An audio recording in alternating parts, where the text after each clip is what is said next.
जय श्री राम। मेरे मीन राशि के प्यारे जातक जातिका, काल पुरुष की द्वादश भाव की राशि, 12वें भाव की राशि, जल तत्व की राशि बृहस्पति, इसके स्वामी हैं वो राशि, और बृहस्पति उदय भी होने जा रहे हैं 2 जून को। जून का महीना किस प्रकार व्यतीत होगा आपके लिए, महत्वपूर्ण जानकारी आपके लिए है। लेकिन एक और महत्वपूर्ण सूचना दे दूं, यदि आप चाहते हैं भागवत कथा, राम कथा या शिव पुराण की कथा अपने क्षेत्र में कराना चाहते हैं, उससे सनातन धर्म का प्रचार हो, सनातन धर्म के लोग एकत्रित हों, और चाहते हैं कि आपके जीवन के दोष दूर हों, आपके पितृ इत्यादि प्रसन्न हो, तो आप उसके लिए मेरे साथ संपर्क कर सकते हैं। और चाहते हैं कि मैं आकर उसको करूं, पूर्ण लाभ प्रदान करूं आपको, तो आप उसके लिए संपर्क कर सकते हैं। कहीं भी आयोजन करना चाहते हैं, देश में विदेश में, मेरा प्रयास रहेगा आपको हर एक प्रकार से जानकारी प्राप्त हो। चलिए सो बात कर लेते हैं मीन राशि में हमारे इंडिया में रह रहे हमारे जातक जातिका, और जो प्रेमीगण आउट ऑफ कंट्री रह रहे हैं, यूके रह रहे हैं, कनाडा रह रहे हैं, अमेरिका में रह रहे हैं, ऑस्ट्रेलिया में रह रहे, यूरोपियन कंट्रीज में रह रहे हैं, दुबई इत्यादि में रह रहे, आप सबके लिए कैसे व्यतीत होगा जून का महीना, आप इस विषय पर इस कार्यक्रम में चर्चा करते हैं। सबसे पहले इस बार आपकी राशि के स्वामी जो बृहस्पति हैं, अभी तक जो कि अस्त चल रहे थे, जिस कारण से बहुत मेहनत के बाद भी रिजल्ट नहीं प्राप्त हो रहा था, लास्ट मोमेंट पर जाकर के कार्य इत्यादि आपका खराब हो रहा था, मानसिक अशांति आपको बहुत ज्यादा परेशान कर रही थी, समझ नहीं आ रहा था क्या किया जाए क्या नहीं किया जाए, तो आपकी ये सारी समस्याएं दूर होकर के एक नई ऊर्जा आपको जरूर प्राप्त होने जा रही है। बिकॉज आपके राशि स्वामी, आपके 10th हाउस के स्वामी बृहस्पति उदय होने जा रहे हैं 2 जून के बाद। ये परिस्थिति आपके लिए बहुत अच्छी होगी। कई सारी यात्राएं आपकी हो, इस प्रकार की परिस्थिति दिख रही है। प्रादेशिक बहुत सारी यात्राएं होंगी, कॉन्फिडेंस लेवल इत्यादि आपका बहुत अच्छा बढ़ेगा, क्योंकि बुध भी आपके साथ में 3rd हाउस में गोचर करेंगे, 7th और 4th हाउस के स्वामी होकर के। रिलेटेड टू प्रॉपर्टी से रिलेटेड जो कार्य इत्यादि आपके रुके हुए हैं, वो कार्य आपके जरूर बनेंगे। भाई बहनों के जीवन में कुछ चमत्कारिक फल प्राप्त होगा, आप इसको नोट कर लीजिएगा।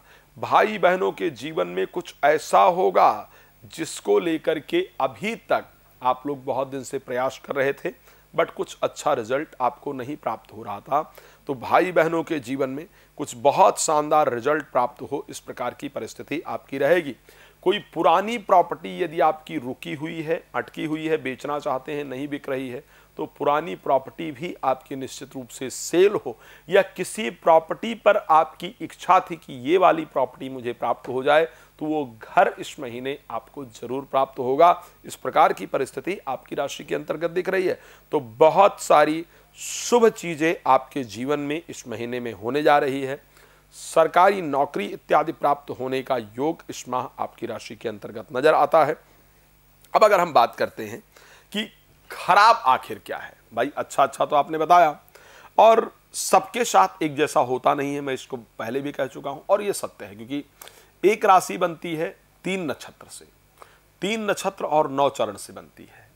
9 चरण में 9 प्रकार के लोग होते हैं, कुछ न कुछ सभी के साथ जरूर होता है जो हम इस राशि में बताते हैं, लेकिन सब कुछ एक ही व्यक्ति के साथ हो ऐसा कभी नहीं होता है, इसको ध्यान रखिएगा। उसके लिए ही हम कहते हैं कि जब आपको अगर डिटेल में अपने बारे में जानकारी प्राप्त करना है, तो आपको कॉल अपॉइंटमेंट लेकर के ही बात करनी चाहिए। और खास करके जब मीन राशि की बात करता हूं, तो मीन राशि एक जल तत्व राशि है, इमोशनल प्रकृति की राशि है। तो ऐसे कंडीशन में जो एक बड़ा परिवर्तन की बात की जाए, ये एक बहुत चेंजेस की बात की जाए, होता रहता है।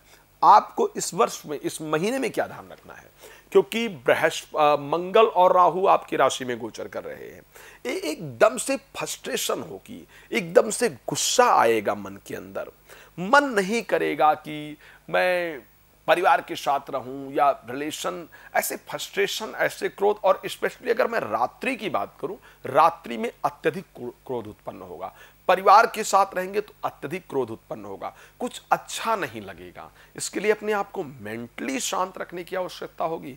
ये जो क्रोध वाला नेचर है, ये जो अशांति वाला नेचर है, ये आपके जीवन की बहुत सारी अच्छी चीजों को खराब कर सकता है। अशांति आपके लाइफ में बहुत सारा परिवर्तन लेकर के आ सकती है। तो एक तो अपने आप को प्रसन्न रखने का प्रयास करना है, अपने आप को शांत रखने का प्रयास करना है। ये बहुत इंपॉर्टेंट होगा आपके लिए, बहुत जरूरी चीजें आपको मैं बता रहा हूं।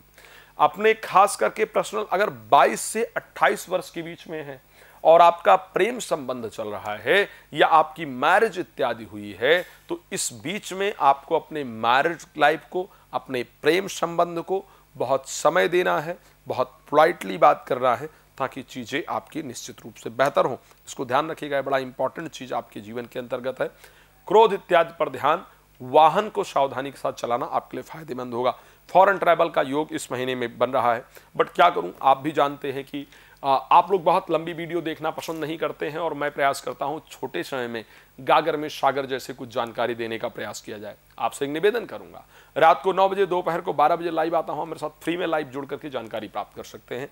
डिटेल जानकारी चाहते हैं और आपको लगता है कि एक प्रॉपर बात की जाए, जैसे एक पारिवारिक लोगों से बात कर रहा हूं, मुझे छोटी छोटी चीज़ के बारे में पूछ पाऊं, मुझे जानकारी मिल पाए, तो आप कॉल अपॉइंटमेंट लेकर के मेरे साथ बात कर सकते हैं, कर सकती हैं। कोई भागवत कथा, राम कथा, शिवपुराण कथा इत्यादि अपने क्षेत्र में आयोजन करना चाहते हैं, करना चाहती हैं, प्लीज कॉल कर सकते हैं। इस महीने आपके लिए रामबाण अगर उपाय की बात करूं, कौन सा उपाय आपके लिए सबसे ज्यादा काम करेगा, तो पीने के पानी में गंगा जल डाल करके पीना आपके लिए सबसे फायदेमंद होगा। भगवान आपके जीवन को सुख समृद्धियों से परिपूर्ण रखें, इसी शुभकामना के साथ जय श्री राम। बहुत धन्यवाद।